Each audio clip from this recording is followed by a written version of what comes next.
தான் சட்டமன்றத்தில் பேசியது முழுமையாக வெளிவந்திருந்தால் திமுக ஆட்சி இருந்திருக்காது என எதிர்க்கட்சித் தலைவர் எடப்பாடி பழனிசாமி பேசிய நிலையில் காலிக்குடம் உருண்டால் அதிகம் சத்தம் போடும் என முதலமைச்சர் மு.க.ஸ்டாலின் பதிலடி கொடுத்துள்ளார். சுரங்கத்தை பத்தி பேசணும், ஒரே ஒரு நாள் தாங்க ஒளிபரப்பு பண்ணா, அதிலே ஆடி போயிட்டார் ஸ்டாலின். ஒரே ஒரு நாள் காட்டினார்.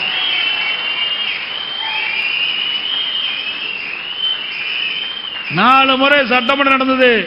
4 முறை நான் பேசுவதை ஒளிபரப்பு செய்திருந்தால் திராவிட முன்னேற்ற கழக அரசே இருந்திருக்காது. அவர் சத்தம் போட்டு பேசுனத டிவியில ஒழுங்கா போட்டிருந்தா இந்த ஆட்சியை கலந்து போயிருக்கான். என்ன ஒரு காமெடி இது! நான் அவருக்கு அன்போடு பொறுமையோடு சொல்லுகிறேன், பழனிசாமி அவர்களே, காலி குளம் உருண்டா சத்தம் அதிகமா தான் வரும். அதே போல நீங்க உருண்டு புரண்டு சத்தம் போட்டாலும் அதுல உண்மை ஒரு துளியும் கிடையாது. இன்னும் சொல்றேன், பொய் நெல்ல குத்தி பொங்கல் வைக்க முடியாது. 4 வருஷம் ஆட்சியில் இருந்து உங்க பதவி சுகத்துக்காக சுயலாபத்துக்காக பலருக்கு துரோகம் செஞ்சு தமிழ்நாட்டோட உரிமைகளை அடமானம் வச்சது உங்க கட்சி தான் மக்களுக்கு நல்லாவே தெரியும்.